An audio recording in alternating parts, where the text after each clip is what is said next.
Since the early 20th century, specialized United States Army units have provided our nation with unique capabilities to accomplish military and national objectives. These special units and their functions developed over time until eventually coming under the administrative control of what is now known as the United States Army Special Operations Command. USASOC has served as the higher headquarters for our Army Special Operations Forces since December of 1989. But how did USASOC and its elite ARSOF units get to where they are today? For that, we will travel back to the world wars of the early 20th century. After the United States entered World War I in 1917, it mobilized and deployed hundreds of thousands of American soldiers to fight in Europe. During the war, the U.S. Army conducted combat propaganda operations for the first time in its history. This experience established a foundation for Army psychological operations as we now know it. Immediately following the war, U.S. forces remained in Europe to oversee German demobilization and disarmament. Lessons learned from these military government efforts provided a guide for later Army civil affairs operations. These early instances of psychological operations and civil affairs were shut down once their war efforts were complete. Unknown at the time, these functions would be needed again when the United States was thrust into another world war 2 decades later. Less than 25 years after the 1918 armistice, the United States was again at war, joining its allies in the fight against the Axis powers. Drawn into the war by Japan's attack on Pearl Harbor on December 7, 1941, the U.S. Army quickly realized that winning this war would require innovation and audacity. To this end, specialized units were created to conduct unconventional warfare, psychological warfare, commando missions, strategic reconnaissance, and civil affairs operations. Among these units were ARSOF predecessors such as the 1st Special Service Force, Ranger Battalions, psychological warfare and civil affairs units, long-range penetration units, and Philippine guerrilla advisors. Army personnel also served in the Wartime Office of Strategic Services, a joint special operations and intelligence service that influenced the development of Army special operations after the war. Following the Allied victories in 1945, the Army again performed occupation duties through its civil affairs units, helping to transition former enemies into allies. While the wartime special operations units were deactivated after the war, many of the lessons learned from those operations lived on through the veterans from those units, who helped establish doctrine and training programs for future ARSOF operations. After World War II, the Cold War between the United States, the Soviet Union, and their respective allies dominated international affairs for the next 45 years. While direct conflict between the United States and the Soviet Union was avoided during this era, the period was characterized by political tension, ideological differences, an arms race, and proxy wars in Latin America, Africa, and Asia. It was critical that the United States enhance its conventional, nuclear, and special operations capabilities to limit the spread of communism while deterring another world war. Forward-thinking Army leaders recognized the need for standing special operations forces in the late 1940s, but progress was slow until the early 1950s, when the Korean War added urgency to their efforts. The United States was initially caught off guard by North Korea's invasion of South Korea in June of 1950, but U.S. forces quickly came to the aid of its ally under the United Nations banner. During the ensuing 3-year conflict, the Army re-established many of the special operations capabilities it had neglected since the end of World War II. These included Ranger Infantry Companies, a Guerrilla Advisory Command, and Psy-War and Civil Affairs units. In 1952, with war still raging in Korea, the Army took two actions with far-reaching impacts for Army Special Operations. First, it established the Psy-War Center and School at Fort Bragg, North Carolina, to serve as the proponent for Psy-War and unconventional warfare training and doctrine. As Special Operations doctrine evolved, Psy-War and unconventional warfare provided the basis for what became known as special warfare. The Psy-War Center was renamed the U.S. Army Special Warfare Center and School in 1956. Second, they recognized the need for a dedicated unconventional warfare capability. For this, the Army activated the 10th Special Forces Group in 1952 and placed it under the command of the Psy-War Center.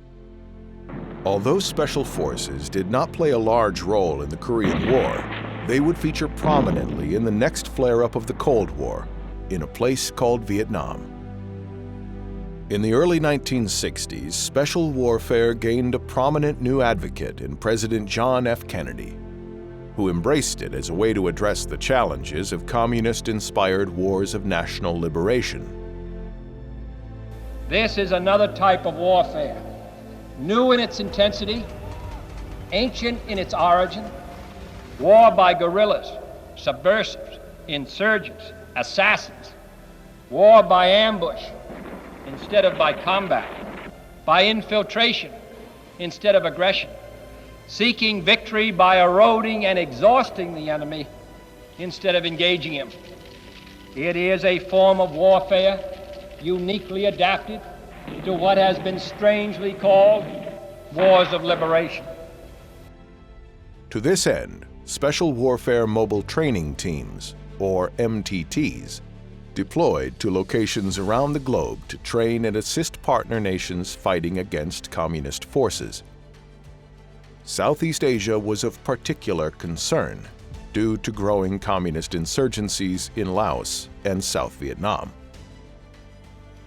Despite intensive Special Forces advisory efforts, South Vietnam's insurgency escalated into a full-scale war by the mid-1960s. This conflict required the full range of the Army's special operations capabilities. In addition to training, advising, and leading indigenous Vietnamese forces, various Army Special Operations units conducted strategic reconnaissance, long-range patrols, personnel rescue and recovery, psychological operations, and civil affairs. Although ARSOF soldiers served with exceptional valor in Vietnam, just as they had in previous wars, the Army prioritized conventional warfighting after Vietnam. As a result, active-duty Special Operations units endured significant force reductions and lack of funding for the remainder of the 1970s. It would take a disaster in a Middle Eastern desert to reverse this trend. It was Operation Eagle Claw, the failed military attempt to rescue American hostages in Iran in April 1980, that revealed serious problems in the nation's ability to conduct joint and special operations activities. With congressional support, the Department of Defense established several new headquarters to better manage, resource, and coordinate special operations activities. The first of these new commands was the Joint Special Operations Command at Fort Bragg in 1980. Within the Army, the first Special Operations Command was activated in 1983 at Fort Bragg as the higher headquarters for Special Forces, Rangers, PSYOP, and Civil Affairs units, marking the first time all of these Army Special Operations forces had been brought under the same command. They were soon joined by such new units as the 160th Special Operations Aviation Regiment, the 528th Support Battalion, and the 112th Signal Battalion. To address the requirement for unified command and control of Special Operations Forces across the Department of Defense, the United States Special Operations Command was officially activated at MacDill Air Force Base, Florida, in 1987. Finally, in December of 1989, the Army's first Special Operations Command was replaced by the United States Army Special Operations Command and assumed responsibility for all U.S. Army Special Operations Forces.